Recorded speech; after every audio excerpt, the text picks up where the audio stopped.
Your Majesty, Excellencies, ladies and gentlemen.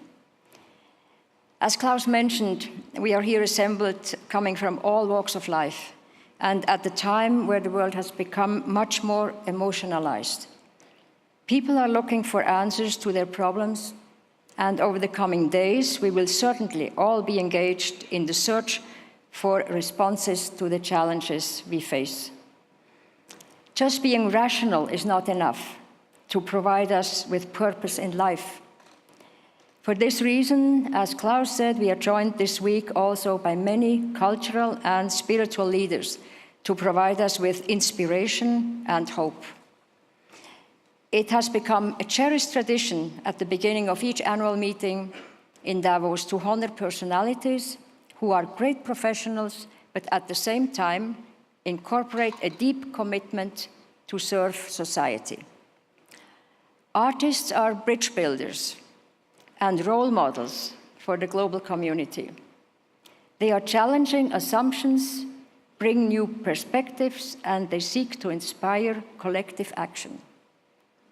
There have been over 80 Crystal Award winners, recipients over the decades, from musicians to filmmakers, from writers to architects, all of whom have been recognized for their commitment to advancing inclusive progress on issues like peace building, social inclusion, education, health, food security, environment, and sustainability.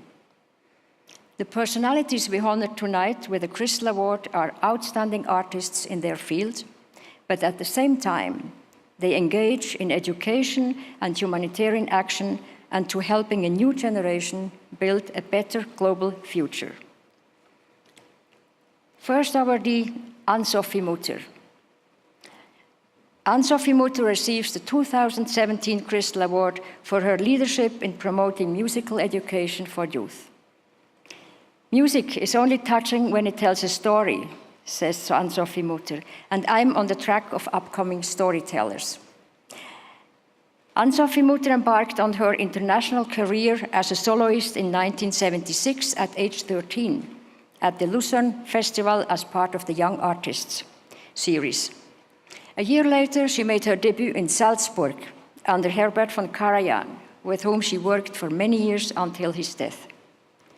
Today, Anne-Sophie Mutter is considered one of the greatest violinists of our time. She has performed with the Berlin and the New York Philharmonics amongst several of the world's leading orchestras and in all of the world's great concert halls. She's champion of contemporary music, and a number of pieces have been specially written for her or dedicated to her, like the piece by André Prévin that we will hear in a moment. And she uses her popularity for charity concerts, like the recent benefit concert for the project Integration Through Education for the Refugee Council in Leipzig. Her experience that young artists need targeted support during the decisive starting years led her to create the Friends of Anne-Sophie Mutter Foundation in 1997. Its objective is the global support of young, highly talented violin, viola, cello, and contrabass soloists, providing scholarships and performing opportunities like the one tonight. We look very much forward to your performance with your students, the Mutters Virtuosi. Anne-Sophie Mutter, would you please join me on stage?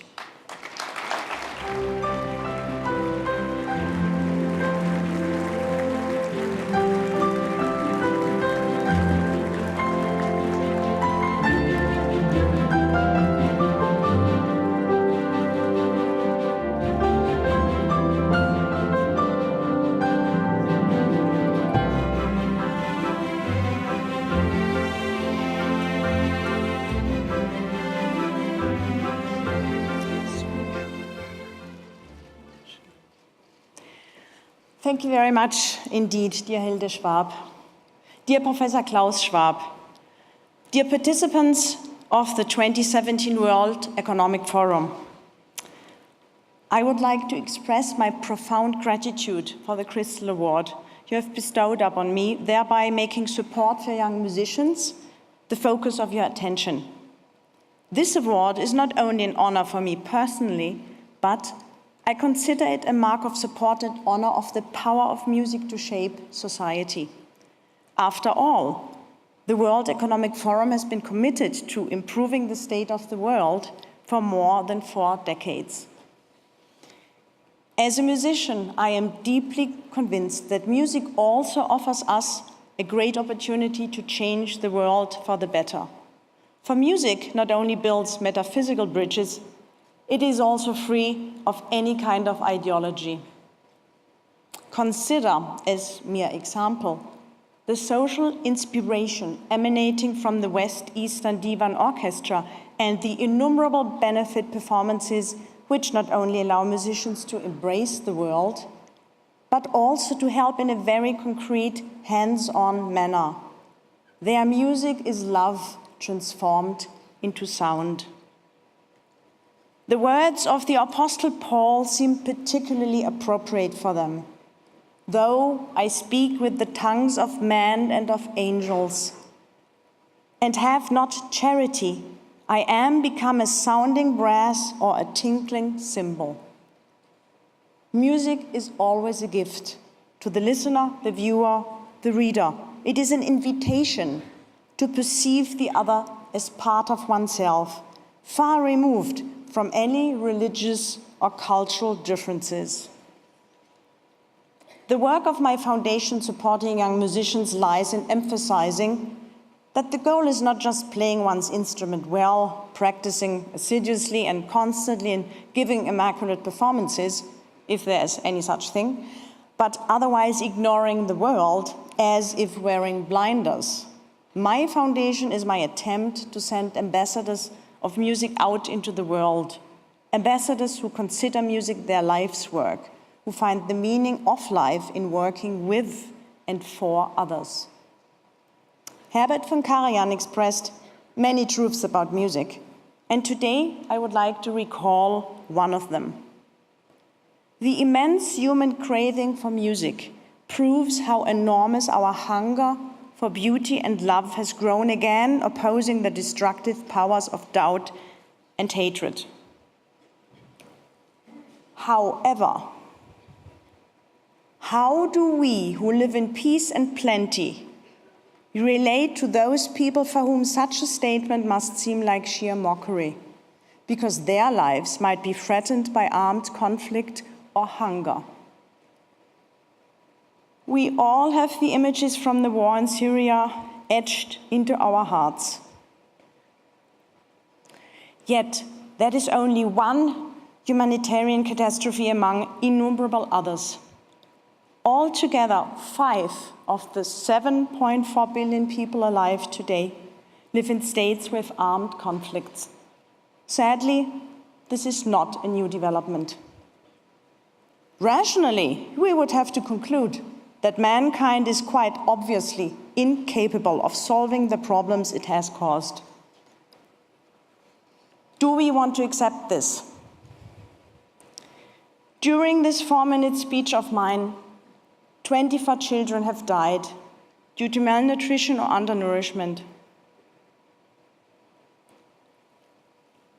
According to the United Nations World Food Programme, almost 800 million people worldwide suffer from hunger, which means roughly every 9th person. Every year, 8 million people die of hunger, which means a death approximately every 3 seconds.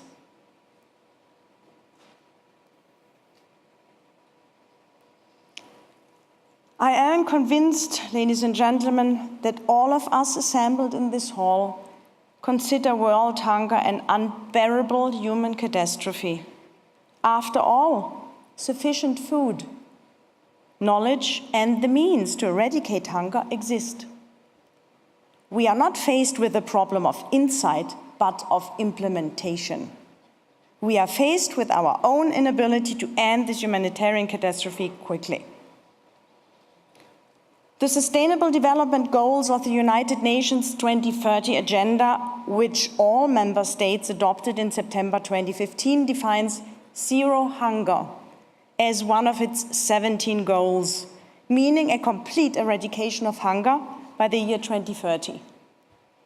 In October 2016, 1 year after the 2030 agenda was passed, the Global Hunger Index already raised the alarm in its annual report. I quote, "Altogether, the decline in hunger must accelerate if the world is to achieve zero hunger by 2030. End of quote. Thus, it is already obvious today that the efforts of politicians, businessmen, and civil society must be significantly increased in order to reach the goal of zero hunger by the year 2030. If one could eat resolutions and words, nobody would starve. I appeal to you, ladies and gentlemen, because each of you is able to make an active and significant contribution to improving the nutrition situation throughout the world. Ignore the call of the sirens for even more wealth and power, and follow the calling to be truly human. That is, to protect the poor and weak, the suffering and the innocent. Please consider the following concert as our personal thanks from us musicians for the activities we hope to see from you. May they be in keeping with the Forum's mission and committed to improving the state of the world, and possibly also being in the spirit of Schiller's ode to joy. The world needs more of a sense of brotherhood, love, and empathy.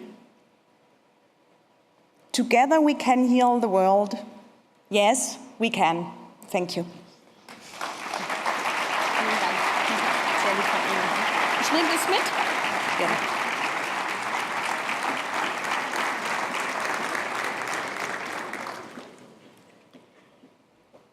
Our next awardee is Shakira. Shakira receives the 2017 Crystal Award for her leadership in advancing early childhood education. Of course, we all know Shakira as one of the most successful Latin singers, with over 60 million albums sold, numerous MTV, Grammy, and Billboard Music Awards for songs and albums that are on the playlists of people around the world.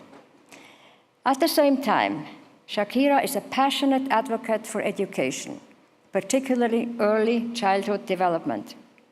In 1997, at age 18, she founded the Pies Descalzos Foundation, which develops support programs to improve the education, nutrition, and health of the most vulnerable children in her native Colombia.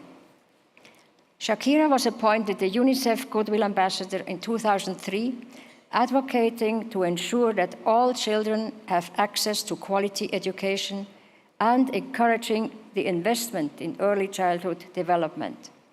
In 2011, President Obama appointed Shakira to his Advisory Commission on Educational Excellence for Hispanics. Shakira, would you please join me on stage?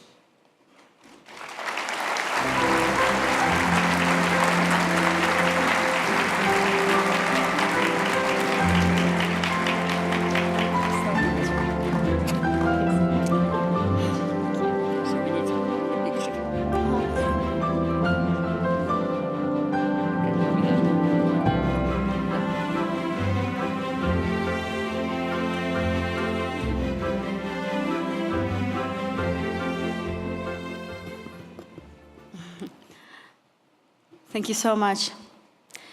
Thank you for the honor of this award and for the opportunity to speak to you all. Today, we know more than ever about the early years of child development, especially that of the brain. The brain of a child who's nourished and nurtured, read to and played with, protected from factors like stress and conflict, has the best chance of developing its full potential, because it's proven that children who receive proper care, nutrition, and stimulation in the first 5 years do much better in school and in life. Sadly, this is not the case in my country. or in so many other countries in the developing world, where being born into poverty means never breaking out of it. We should be devastated that in 2017, there are still 250 million kids under 5 who are still at risk, who will likely be stunted physically and intellectually. Now, take that in for a second. We're talking about nearly the population of an entire country the size of the US. This is a tragedy for those children and an epic failure for all of us. If we don't attend to these kids in time, we're talking about intergenerational cycles of poverty and inequality. And the wider the gap of inequality grows, the harder it becomes to reach across it. And the more numerous the faces of those born into poverty, the more difficult to see and empathize with each individual and recognize that if not for the pure geography of where they were born, they could be one of our children. This should make us all furious. This should make us all want to take action, because we all have a stake in the outcome. The world is facing some serious challenges. By 2050, massive population growth is expected, and we will need to feed 9 billion people, or we will risk being at the threshold of conflict and starvation. Will this generation of kids be ready to take on the task of eliminating malnutrition and providing food security?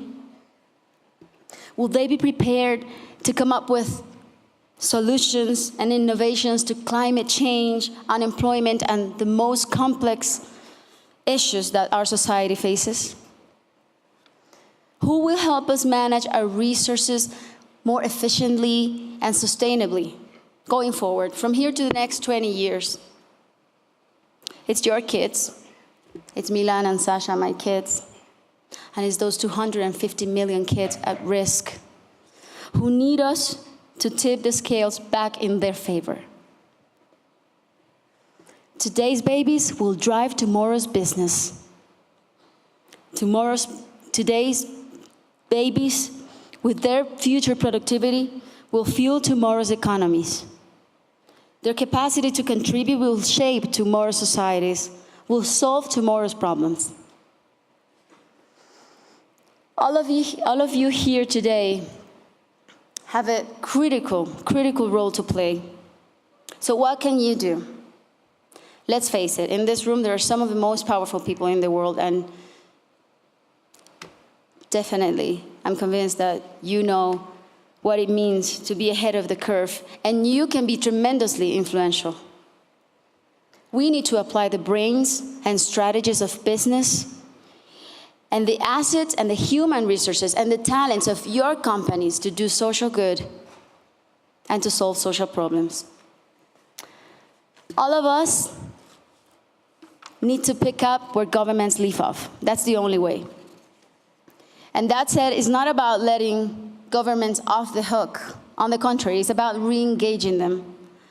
But we have to take the first steps, because as business leaders, as business people, we have the ideas, the agility, the organizational skills, the manpower, the female power, of course.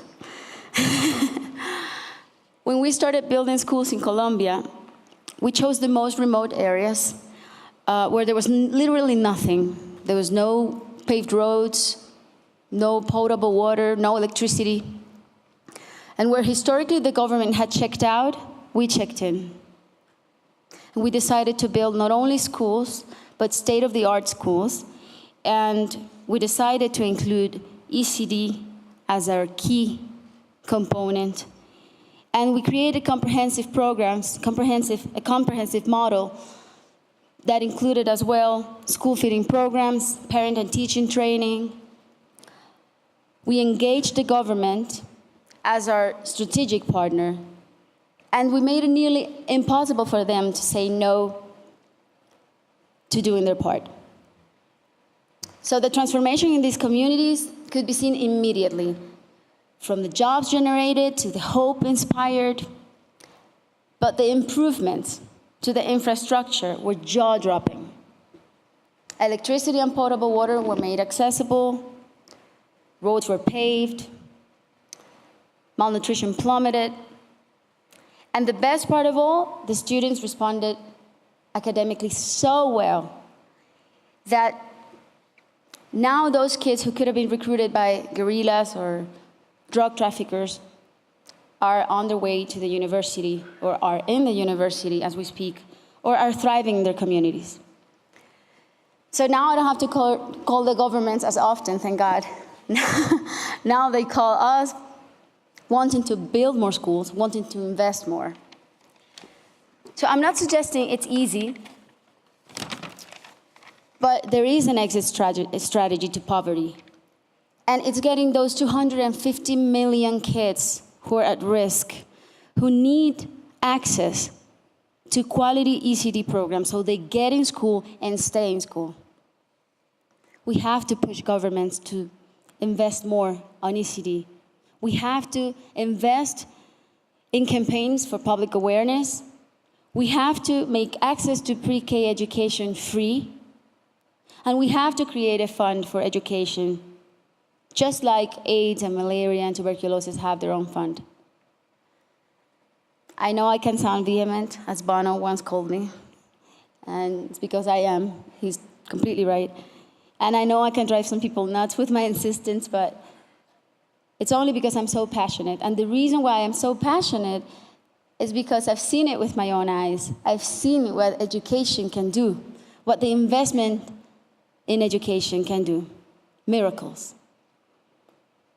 And believe me, there is nothing more fun and satisfying than seeing a child who had almost no possibilities to succeed, flourish, and thrive, and perform well in life. For me, it beats even winning a Grammy any day. We can't press pause and ask those kids to wait to grow up until we have it all figured out. There isn't a moment to lose. We need to invest in humans. It's the smart thing to do, the strategic thing to do, and the just thing to do. Thank you.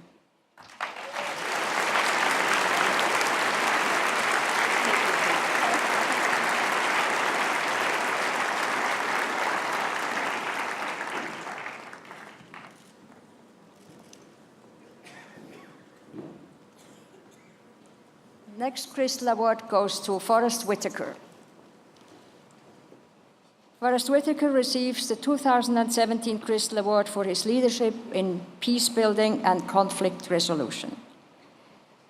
Forrest Whitaker is a globally recognized actor, director, and producer. For his masterful performance as the Ugandan dictator Idi Amin in the film The Last King of Scotland, he won an Academy Award and Golden Globe, among many other accolades. For that role, he learned Swahili and engaged in intense research in the field.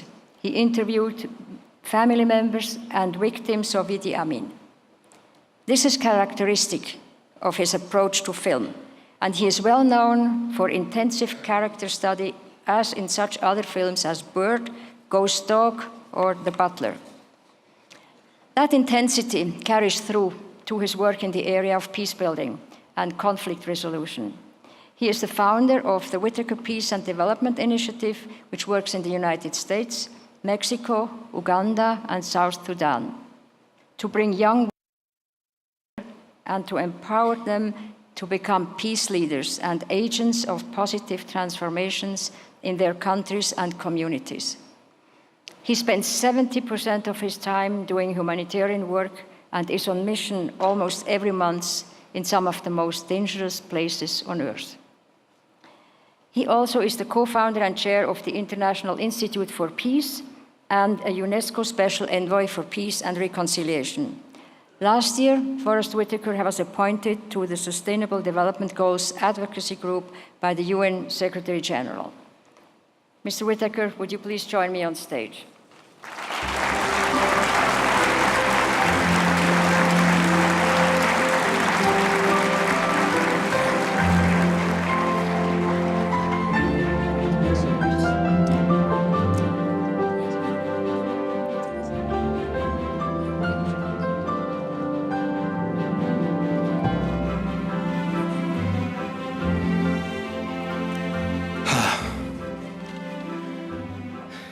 Thank you, Hilda Schwab and Klaus Schwab. Thank you for those words too, because education is the key. It's really good to hear that being spoken out loud so strongly. I want to thank you for your amazing work that you've done over the last years, bringing artists and leaders together to help shift the consciousness of the world. I share this award with the extraordinary young women and men that I work with through my foundation, the Whitaker Peace and Development Initiative. These youths live in parts of the world impacted by violence and poverty. Our mission is to help them realize their potential as leaders, community developers, conflict mediators. To achieve this, we provide them with training in conflict resolution, life skills, computer technologies, and in social entrepreneurship or business development. We share with these young leaders that throughout history, progress happens when ordinary women and men come together and decide to become the change that they want to see in the world.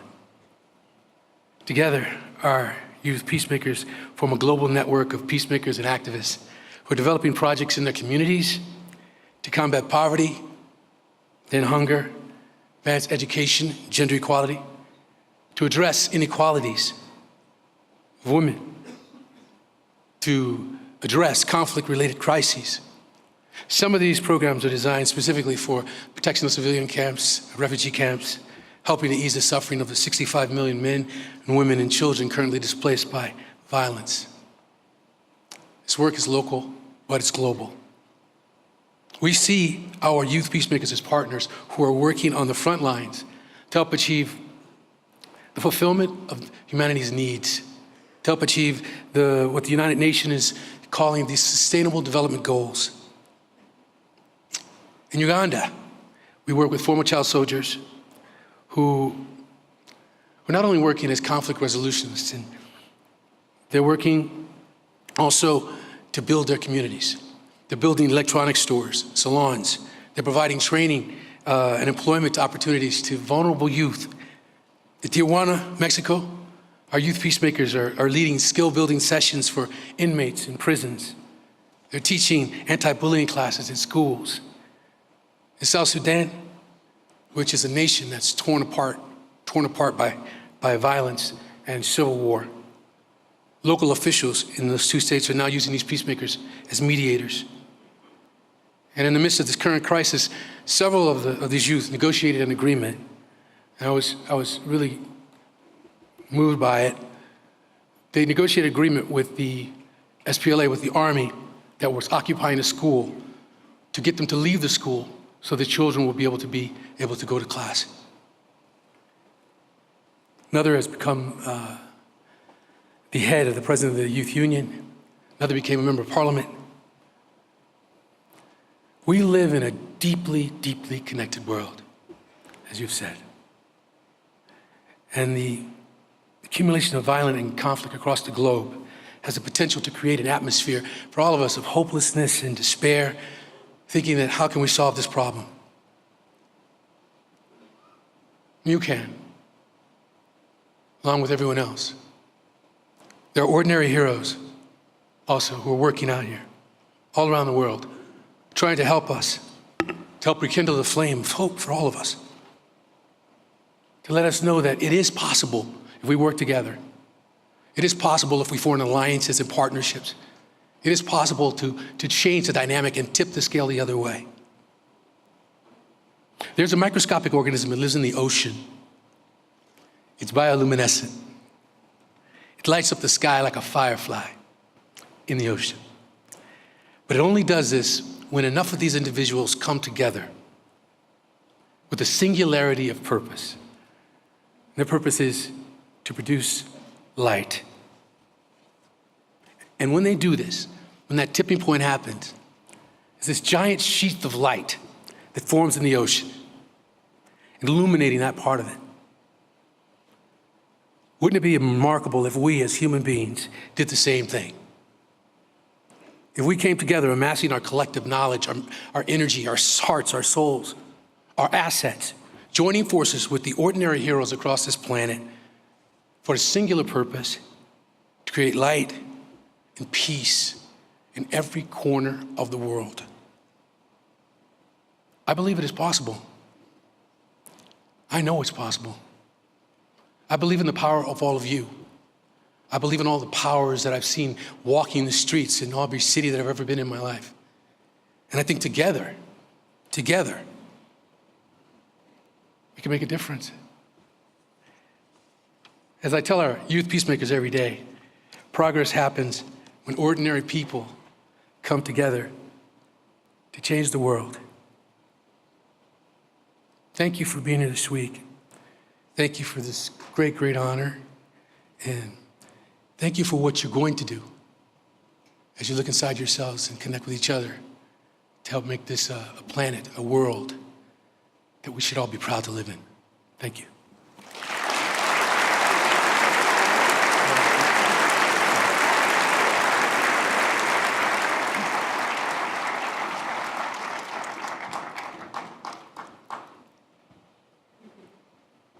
This concludes our Crystal Award ceremony. I would like to thank the awardees again for joining us and for contributing to our program. They stand as good examples for the many here in the hall who engage with passion and compassion to make the world a better place. We will listen to a wonderful concert in a moment, but please join me in thanking again the Crystal awardees and congratulating them.